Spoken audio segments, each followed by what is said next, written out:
Pradeep academy पे। आज हम करने वाले हैं क्लास 9 का chapter 4 exercise 4.3 new old book के अकॉर्डिंग प्रीवियस ईयर के बुक अकॉर्डिंग। मैं ऐसा कई बार बता दिया हूँ क्योंकि जो न्यू बुक इस ईयर 2023 की सेशन की है, न्यू सेशन की, उसमें बहुत सारे टॉपिक्स और चैप्टर या एक्सरसाइज रिमूव कर दिए गए हैं, बहुत सारे क्वेश्चन एक दो बदल दिए गए हैं। तो हम नॉलेज के लिए आपको सारा डिटेल करा रहे हैं एक्सरसाइज 4.3। तो इसलिए हम कर रहे हैं। अब देखिए क्या है कि क्वेश्चन 1 में पूछा क्या गया है कि आपको ग्राफ ड्रॉ करना है, वो भी दो पेयर वेरिएबल में। जो ग्राफ प्लॉट करना है 2 वेरिएबल में प्लॉट करना है। तो ग्राफ प्लॉट करने के लिए पहले आपको कोऑर्डिनेट्स पता होने चाहिए। तो कोऑर्डिनेट्स निकालने के लिए लास्ट टाइम आपने सॉल्यूशंस निकाला था। तो किसी भी कोऑर्डिनेट इक्वेशन का सॉल्यूशन कैसे निकालते हैं प्रीवियस चैप्टर में हमने पढ़ा था। तो देखिए क्या करेंगे, पहले हम क्या करेंगे, वैल्यू निकालेंगे। तो यहां से अगर y की वैल्यू निकालें तो x साइड जाएगा तो 4 - x। अब आप क्या करिए, पुट करिए, पुटिंग x इक्वल आप वैल्यू पुट करते जाओ। जैसे x इक्वल आप 0 रख सकते हो, 1 रख सकते हो, 2 रख सकते हो और एंड सो ऑन रख सकते हैं। तो जब आप x इक्वल 0 रखेंगे तो 4 - 0 4 आएगा।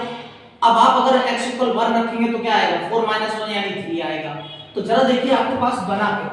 अगर हम बात करें तो कोऑर्डिनेट क्या आ गया, वैल्यू ऑफ x और y। तो x इक्वल 0 पर y की वैल्यू कितनी है जी, x इक्वल 0 पर y की वैल्यू कितनी है 4। और x इक्वल जब आपने 1 रखा है तब y की वैल्यू कितनी है 3। हम और भी निकाल सकते हैं लेकिन उतनी नीड नहीं है। अब आपके तो वैल्यू आ गए, यानी दो कोऑर्डिनेट आ गए। एक कोऑर्डिनेट हो गया 0,1, दूसरा कोऑर्डिनेट हो गया 4,3। अब इन कोऑर्डिनेट के द्वारा आपको क्या करना है, ग्राफ बनाना है 2 वेरिएबल में। जब भी 2 वेरिएबल का ग्राफ बनेगा तो सबसे पहले आपको क्या करना है, दो वर्टिकल, एक वर्टिकल और हॉरिजॉन्टल लाइन बना दो। तो वर्टिकल लाइन को आप कहते हैं y एक्सिस, हॉरिजॉन्टल लाइन को क्या कहते हैं प्लस x। इसका अपोजिट इधर है दोस्त, -x को -y और यहां पर क्या होता है -x। ये आपका ओरिजिन है जिसका कोऑर्डिनेट क्या होता है 0,0। अब ध्यान से समझिएगा। अब आपसे ये कह रहा है कि इन पॉइंट को यहां पर प्लॉट करना है। तो पॉइंट को कैसे प्लॉट करते हैं, प्रीवियस क्लास में भी मैंने बताया था। देखो ये बताता है x को, ये डेटा बताता है x को। तो x एक्सिस पर कितना चल रहा है 0, यानी ये ओरिजिन पर है, x पर कोई मूवमेंट नहीं है, कोई भी डिस्टेंस। लेकिन y पर कितना 1। अगर मैं स्केलिंग कर दूं, इसे ले लेते हैं 1 2 3 4, 1 2 3 4, 1 2 3 4, 1 2 3 4। तो अब देखिए x है 0 और y पर 1, वो भी पॉजिटिव एक्सिस पर। तो ये जो पॉइंट है, ये पॉइंट बताएगा 0,1। चेक करो x, ये पॉइंट कहां लाई कर रहा है y एक्सिस पर, क्योंकि मैंने कई बार आपको बताया है जिसकी वैल्यू 0 होगी, अगर x की वैल्यू 0 है तो y पर लाई करेगा, y एक्सिस पर। अगर y की वैल्यू 0 है तो पॉइंट x एक्सिस पर लाई करेगा। तो यहां पर आपका ये लाई कर रहा है y एक्सिस पर। एक पॉइंट और है 1,3। तब आप बताओ 1 क्या है, पॉजिटिव x एक्सिस दे रहा आपका 1, और ,3 का मतलब हुआ कि पॉजिटिव x एक्सिस पर 3 स्टेप। तो यहां से आप चले 1 पर आए, अब 1 2 3, यहां कहीं एक पॉइंट है जो बताएगा 1,3 को। ये जो दो पॉइंट है, अब इन दो पॉइंट से एक लाइन पास कर दीजिए। अब इन दो पॉइंट से जब आप लाइन पास करेंगे तो कुछ ऐसा लाइन जाएगा और वही आपका कहलाएगा लाइन ऑफ डायग्राम। देखिए ऐसे थोड़ा स्केल होता तो अच्छे से आता। ये जो दिखा बताएगा, ये बताएगा x + y = 4 को रिप्रेजेंट कर रही है। ये लाइन किस इक्वेशन को रिप्रेजेंट कर रही है, x + y = 4 को रिप्रेजेंट कर रही है। तो आपका ग्राफ प्लॉट हो गया। सिमिलरली हम इन अदर क्वेश्चंस में भी ऐसे ही करेंगे। पहले आप क्या करें, y की वैल्यू निकाल लीजिए। तो चलो देखते हैं y की वैल्यू कैसे निकलेगी। यहां पर y की वैल्यू निकालते हैं। अब y की वैल्यू, आप y को उस साइड ले जाइए, 2 को इस साइड लाइए। तो x - 2 = y। अगेन आप x इक्वल पुट करेंगे, पुट x इक्वल 0 1 2 रख लीजिए, बहुत है। तो यहाँ x की वैल्यू 0 - 2, y की वैल्यू कितनी आ गई -2। और अगेन अगर आप 1 रखेंगे तो -1 आ जाएगा। क्लियर, क्योंकि यहाँ 1 रखो 2 में से बन गया -1। अब आप ग्राफ प्लॉट करेंगे। तो ग्राफ प्लॉट करने के लिए अगेन क्या बनाएंगे, x y एक्सिस बनाएंगे। ये आपका पॉजिटिव x है, ये आपका पॉजिटिव y है, ये आपका नेगेटिव y है और ये आपका नेगेटिव x एक्सिस है। इस पर मार्किंग स्केलिंग कर लीजिए आप। हम 3 का कर लेते हैं, हो गया। अब देखो ये कह रहा है कि x इक्वल यहां बना लीजिए चार्ट। चलो आ जाओ, ये भी कर लेते हैं बच्चे। यहां x इक्वल जब आपने 0 लिया तो y की वैल्यू -2 थी। x इक्वल जब आप 1 ले रहे तो y की वैल्यू -1 है। तो आ जाओ 0, -2, यानी x पर नहीं जा रहा और y पर कितना जा रहा, -2 1 2। तो ये जो पॉइंट है ये कहां गया, 0, -2 को रिप्रेजेंट करेगा। क्लियर। अगेन 1, -1। तो 1 आपका पॉजिटिव x एक्सिस पर है और यहां कहीं आएगा, देखो ये नेगेटिव y है और ये पॉजिटिव, दोनों जहां पर इंटरसेक्ट करेंगे ये पॉइंट हो जाएगा। कोऑर्डिनेट आपका यहां पर 1 कॉमा माइनस। अब इन दोनों पॉइंट से होते हुए लाइन पास कर दीजिए। तो ये जो लाइन है ये रिप्रेजेंट करेगा x माइनस वाई इक्वल 2 को। तो इस तरीके से आप ग्राफ प्लॉट कर सकते हैं किसी भी ग्राफ पेपर पर। नेक्स्ट क्वेश्चन देखिए, यहाँ ऑलरेडी x इक्वल कितना दे रखा है आपको 3x, y इक्वल सॉरी, तो अब आप यहाँ पुट कर दीजिए again putting x equal 0 and 1 दो वैल्यू रखेंगे तो y इक्वल 0 रखते देखो 0 मल्टीप्लाई 3 तो 0 होता, और y इक्वल 1 रखेंगे तो 3 मल्टीप्लाई 1 3 आ गया। अब आपके पास जो ग्राफ बनने वाला है वो x y में x की वैल्यू y की वैल्यू, तो x की वैल्यू 0 पर y की वैल्यू 0, x की वैल्यू 1 पर y की वैल्यू 3। अगेन आप दो वर्टिकल एक्सिस बनाएंगे, मैंने आपको बता दिया कि अगेन टू वेरिएबल में हमेशा दो एक्सिस बनेंगे, पॉजिटिव x और नेगेटिव, ये आपका क्वाड्रेंट हुआ, ये प्लस y। स्केलिंग कर लेते हैं इसमें। स्केलिंग करने के लिए आप क्या करें, मार्किंग कर लीजिए 1 2 3 1 2 3 1 2 3 1 2 3। अब आप जब मार्किंग कर लेते हैं तब देखना है यहाँ पर क्या होगा, x इक्वल 0 है और y इक्वल क्या है 3, तो 0 0 मतलब ये पॉइंट यहीं पर रहेगा। ध्यान देना ये पॉइंट कहां लाई करेगा, कोऑर्डिनेट हो गया ओरिजिनल, यानी ओरिजिन पर ही है वो 0, 0। तो एक पॉइंट यहां हो गया आपका। दूसरा पॉइंट देखिए कह रहा 1, 3 1 है प्लस एक्सिस पर, तो ये रहा 1 और कॉमा 3 ऊपर जाके कहीं यहां पर, तो ये जो पॉइंट है 1, 3 यहां पर रिप्रेजेंट करेगा। ठीक है, ये पॉइंट्स प्लॉट हो गए।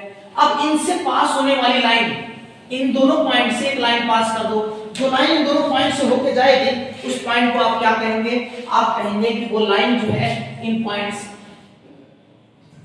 थोड़ा सा गलत हो रहा है यहां पर, आप ऐसे देखिए। ठीक है, एक पॉइंट आपका यहां, एक पॉइंट यहां, ये रिप्रेजेंट करेगा y इक्वल 3x इक्वेशन को रिप्रेजेंट कर रही है ये आपकी लाइन। तो ये आपका ग्राफ प्लॉटिंग है। सिमिलरली आप क्वेश्चन नंबर 4 पार्ट देखिए, आप इस y x की वैल्यू निकालिए, y की वैल्यू निकालिए, 3 - 2x इधर क्या है आपका y। अब आप पुट कर दीजिए, पुटिंग x इक्वल 0 और 1, आपकी मर्जी 1 और 2 भी लिख सकते हो, हम 0 रखते हैं, 3 माइनस थोड़ा आप 2 3 रखते हैं। ग्राफ पेपर पे आपके पास तो बहुत स्पेस है, तो कोई भी वैल्यू रख सकते हैं। यहाँ तो स्पेस की कमी है तो मैं सॉल्यूशन सिखा रहा हूँ, आप 0 1 रख रहे हैं तो छोटी वैल्यू आ रही है, क्या ग्राफ स्केलिंग छोटा हो रहा है। अब 2 × 0, जैसे आप 0 रखेंगे तो 3 आ जाएगी, वो भी y की वैल्यू। और अगर आप x इक्वल पुट कर देंगे जब आप 1, तो देखो 3 - 2, x के प्लेस पर 1 रख दिया तो 3 में 2 गया 1, तो y की वैल्यू कितनी आ गई 1। तब जरा देखो क्या बनने वाला है आपके साथ यहाँ क्वेश्चन में इनके साथ, x equal y, x equal 0 पर y की वैल्यू कितनी है 3, और x इक्वल 1 पर y की वैल्यू कितनी है 1, x इक्वल 1 पर y की वैल्यू 1। अब आप क्या करें, vertical x axis y axis, again देखिए कह रहा है कि 0, 3, तो y पे पॉजिटिव 3, तो 1 2 3 ये कहीं यहां पर आएगा जो 0, 3 को रिप्रेजेंट करेगा।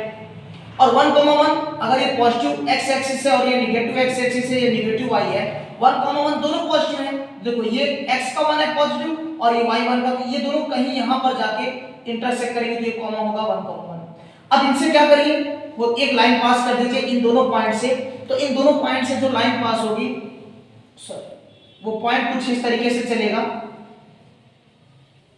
ये यहां पर एग्जैक्टली आएगा, तो ये आपको रिप्रेजेंट करेगा 2x + y = 3 को। ओके, तो इस तरीके से आप जो है ग्राफ पेपर पर जो है ड्रॉ कर सकते हैं वैल्यूज को, और इक्वेशन को ग्राफ के द्वारा सॉल्व हो जाएगा आपका इक्वेशन। नेक्स्ट क्वेश्चन हम करते हैं, अब आप करेंगे क्वेश्चन नंबर 2।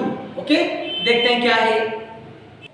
तो अब हम क्वेश्चन 2 कर रहे हैं। क्वेश्चन 2 में कह रहा है कि आपको इक्वेशन बनाना है और दो कोऑर्डिनेट दिए हुए हैं, यानी आप ये देख रहे थे पिछले प्रीवियस क्लासेस में कि ये x की वैल्यू को बताता है, ये y को, तो ऐसे इक्वेशंस बनाइए जहां ये पॉइंट इनको सेटिस्फाई करें। तो आपने पढ़ा था कि किसी भी linear equation in two variable के इनफाइनाइट सॉल्यूशंस हैं, तो जाहिर सी बात है इक्वेशन भी इनफाइनाइट तरीके से सेटिस्फाई कर सकता है। सपोज करो कि देखो इन दोनों का सम कितना है 16, तो आप इन दोनों के बीच में क्या ले लीजिए x + y और आप इक्वल 16 रखिए। अब ये एक इक्वेशन है जिसको सेटिस्फाई करेगा। चेक करो ये किसको रिप्रेजेंट कर रहा है, x की वैल्यू को, और ये किसको रिप्रेजेंट कर रहा है y। जब आप x = 2 रखेंगे, 2 यहां रखते हैं, इस साइड माइनस होगा, तो y की वैल्यू कितनी आएगी 14, जो कि सेटिस्फाई कर रहा है। इसका रिवर्स चेक करो, अगर y = 14 रखेंगे तो +14 इस साइड जाके माइनस होगा, तो 16 - 14 2 आ जाएगा। तो एक तो ये प्रोसेस है। दूसरा एक इक्वेशन ये हो गया जो कि आपका आंसर पॉसिबल है। दूसरा आंसर देखिए, अगर आप ऐसे लेते हैं 7x - y इक्वल आप ले लीजिए 0, जरा देखो, अब x इक्वल 2 रखो, जैसे आपने यहाँ 2 रखा तो 7 2 14 और ये उसको उधर ले जाओ तो y इक्वल 14 आ जाएगा क्या? दूसरा, अगर y इक्वल 14 रखते हैं तो इसको उधर ले जाओ, जैसे आप y इक्वल 14 रखेंगे तो देखिए जरा, ये उस साइड जाके पॉजिटिव होता, जब ये उधर जाएगा तो पॉजिटिव 14 और ये 7 से डिवाइड करके x की वैल्यू 2 आएगी। तो आपको ऐसे इक्वेशंस लिखने हैं इसमें जो गिवन पॉइंट को सेटिस्फाई करे। तो हमने दो आपको बता दिए, प्रैक्टिस में आप और ज्यादा इक्वेशंस इसमें लिख सकते हैं। ओके, तो चलो क्वेश्चन नंबर 3 कह रहा है 3,4 जो है एक लाई कर रहा है एक ग्राफ ऑफ इक्वेशन इस पे, ठीक है, इस इक्वेशन पर ये पॉइंट लाइज कर रहे हैं, तो कह रहा है a की वैल्यू बताओ।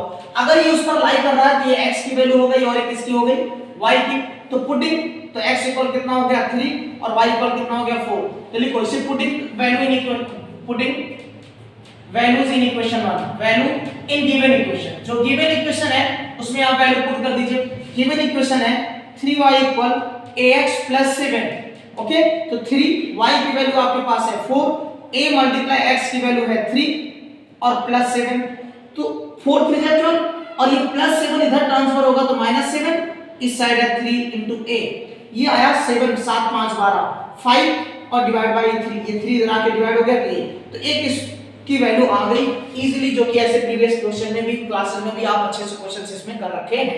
ठीक है, तो अब करते हैं हम नेक्स्ट क्वेश्चन, चलो करते हैं। तो क्वेश्चन नंबर इसमें एक 8वां पार्ट है, और भी हम जो बच्चे इस सीक्वेंस में क्वेश्चंस उसे करेंगे। पहले हम 8वां कर लेते हैं, 8वां लोगों को ज्यादा दिक्कत करता है, तो पहले हम ये करते हैं।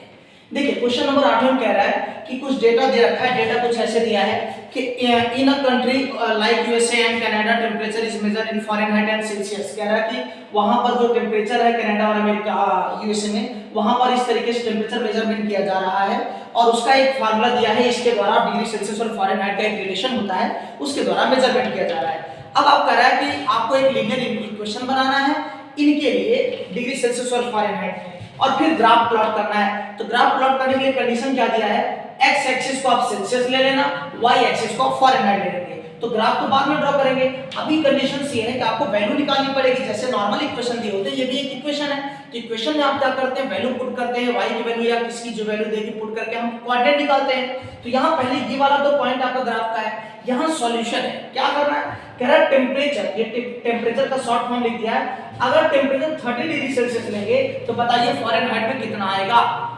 ओके, तो हम फ़ारेनहाइट की अगर बात करें तो फ़ारेनहाइट को देखो कैसे निकालेंगे, हम लगा रहे हैं पहले दूसरे पॉइंट में कह रहा है कि डिग्री सेल्सियस की वैल्यू कितनी है 30 डिग्री सेल्सियस।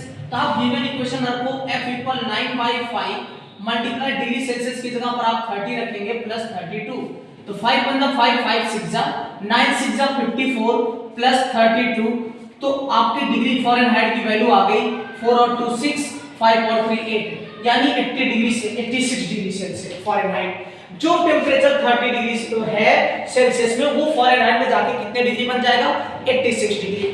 क्लियर, तो ये आपका वैल्यू आ गया कि यहाँ पर जो आपका आएगा वो 86 आएगा। अगेन अब कह रहा है कि अगर हम थर्ड पार्ट में टेम्परेचर मान लेते हैं डिग्री सेल्सियस फ़ारेनहाइट में 95 है, तो सेल्सियस में कन्वर्ट करो, तो थर्ड पार्ट की बात करें तो डिग्री फ़ारेनहाइट आपका दे देता है 95। ओके, तो देखिए f equal 9/5 degree Celsius plus 32, तो अब डिग्री इसकी वैल्यू कितनी है 95, और यहाँ क्या है 9/5 मल्टीप्लाई डिग्री सेल्सियस प्लस 32।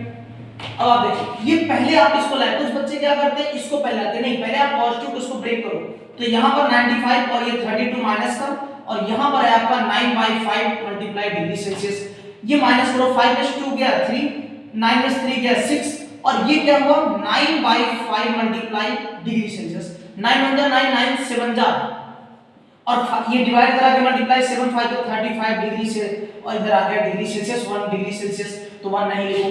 तो यानी जिस टेम्परेचर को आप फ़ारेनहाइट में 95 कह रहे हैं, सेल्सियस में कितना कन्वर्ट करके बन जाएगा 35। जैसे आप कहते हो 1 रुपए 100 पैसे, तो 1 रुपए किसके इक्वल है 100 पैसे के। डेटा वही है, वैल्यू इक्वल है, लेकिन उनका यूनिट चेंज होने पर वैल्यू में बदलाव आता है। तो यही चीज यहाँ पर है, जो 35 डिग्री सेल्सियस है वो फ़ारेनहाइट में 95 था। थर्ड कह रहा है कि बताइए अगर टेम्परेचर 0 ले लें, अगर फोर्थ पार्ट कह रहा है कि आप डिग्री सेल्सियस को 0 ले तो देखो डिग्री फ़ारेनहाइट इक्वल 9/5 मल्टीप्लाई आप डिग्री सेल्सियस की जगह पर कितना पुट कर दीजिए 0 डिग्री प्लस 32, तो 0 से मल्टीप्लाई ऑल वैल्यू 0, तो ये कितना आ गया डिग्री फ़ारेनहाइट में 32 डिग्री। यानी अगर टेम्परेचर में वैल्यू किसी सेल्सियस में डिग्री सेल्सियस में वैल्यू 0 हो तो फ़ारेनहाइट में कितना शो करेगा वो 32 डिग्री। इसी तरह पांचवा पार्ट आपका काफी अच्छा है बच्चे, इसमें ज्यादा दिक्कत होता है हम लोगों को। कह रहा है कि बताइए ऐसा कौन सा टेम्परेचर है जहां पर डिग्री सेल्सियस और फ़ारेनहाइट दोनों स्केल पर वैल्यू सेम आएगी। तो ठीक है, तो आप देखो पांच इसका सॉल्यूशन कैसे करेंगे। लेट कर लेते हैं, let at x degree Fahrenheit and Celsius are equal. मान लेते हैं कि डिग्री फ़ारेनहाइट डिग्री सेल्सियस की वैल्यू x टेम्परेचर पर क्या होगी, डिग्री पर आपस में इक्वल होगी। अब आप उस फार्मूले में वैल्यू पुट कर देखो, degree Fahrenheit 9/5 into degree Celsius plus 32। Degree Fahrenheit की वैल्यू x है, 9/5 और सेल्सियस की वैल्यू आपने x मान लिया क्योंकि कंडीशन है बेटे, क्वेश्चन ने दिया था कि इक्वल होने से दोनों x ले लिया, ये रहा 32। अब आपका 32 इधर आ दो, x माइनस ये साइड लाओ 32 और यहाँ क्या हुआ 9/5 इनटू x 32। ये डिवाइड इधर आके मल्टीप्लाई 5x 5 2 जा 10 5 3 जा 15 और 16 इधर कितना हुआ 9x। अब आप इसको इधर लाओ और इसको उधर ले जाओ तो 5x ये इधर आके -9x और यहाँ ये जाएगा 160।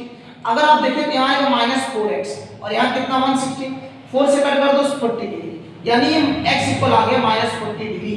तो at x equal -40 degree, degree Celsius Fahrenheit degree Celsius इन सब की वैल्यू आपस में -40 डिग्री की स्केल पर दोनों की वैल्यू आपस में इक्वल हो जाएगी। इस तरीके से आपने कोऑर्डिनेट निकाल लिया जैसे कि मैंने आपको बताया था। आप टेबल ड्रॉ करो तो आसानी से। अब देखो एक तरफ वैल्यू है आपकी डिग्री फ़ारेनहाइट, ओके, दूसरी तरफ है डिग्री सेल्सियस। तो इसे डिग्री फ़ारेनहाइट को सेल्सियस को आप x लेंगे तो ऐसा करते हैं, यहाँ डिग्री सेल्सियस लिखते हैं जो कि x एक्सिस है और यहाँ डिग्री फ़ारेनहाइट लिखते हैं जो कि y एक्सिस है। तो जब आपने डिग्री सेल्सियस की वैल्यू ना 30 ले ली थी तो फ़ारेनहाइट में इसकी वैल्यू कितनी आई थी, यहाँ देख लीजिए 86। फिर आइए आप लेंगे डिग्री सेल्सियस कितना 95, सॉरी फ़ारेनहाइट की वैल्यू 95 ले रहे हैं, तब आपका 95 पर सेल्सियस में वैल्यू कितनी आई थी 35। और फिर जब आपने 0 डिग्री लिया था सेल्सियस में तब फ़ारेनहाइट में कितना आया था 32। और जब आपने दोनों की इक्वल लिया तो दोनों पर आ गया -40 और -40, कितने डिग्री पर -40 पर, दोनों आपस में इक्वल। अब अगर आपको ग्राफ प्लॉट करना है तो अब आप क्या करेंगे, x और y वर्टिकल एक्सिस बनाएंगे, ठीक है। तो यहां पर प्लस x, लेकिन इसको कह रहे हैं x को x ना लेकर के आप कितना ले लीजिए, x एक्सिस को सेल्सियस, तो यहां पर आप लिख सकते हैं डिग्री सेल्सियस। ये जो आपका y है, y को y ना लेकर के आपको क्वेश्चन ने कहा है कि आप y एक्सिस को फ़ारेनहाइट लीजिए, तो यहां पर आप लीजिए डिग्री फ़ारेनहाइट। अब वही प्रोसेस सेम करिए दोस्त जो आप नॉर्मल अभी पिछले क्वेश्चंस में आप कर रहे थे। आपके पास कोऑर्डिनेट है, देखो ये काफी बड़ा स्केल है तो हो सकता है आपके ग्राफ पेपर पे जगह कम पड़ जाए, तो आप क्या करो इसकी स्केलिंग कर लो, इसे 5-5 की स्केलिंग में कन्वर्ट कर दो। जैसे 1 स्केल इक्वल लेंगे, 1 ग्रेड इक्वल लेंगे 5 डिग्री, तो सोचो तो 30 स्केल डिग्री के लिए कितना आएगा, 6 स्केलिंग आएगा ना, 6 स्केल, ठीक है। तो आप स्केलिंग करके आसानी से ग्राफ ड्रॉ कर सकते हैं। तो ये रहा आपका, थोड़ा सा स्पेस वहां कम है 86 के लिए आएगा इसलिए, अदरवाइज आपको थॉट्स आइडिया कॉन्सेप्ट बता दिया कि किस तरीके से आसानी से आप जो है ग्राफ प्लॉट कर सकते हैं इसका। अब आपके पास बचे हुए हैं टैक्सी फेयर 1 2 3 क्वेश्चन बचा हुआ है जो कि हम नेक्स्ट क्लास में डिस्कस कर लेंगे, ओके। तो आज के लिए इतना ही, गुड डे, मेहनत करते रहिए, फिर मिलेंगे हम नेक्स्ट वीडियो में, गुड लक।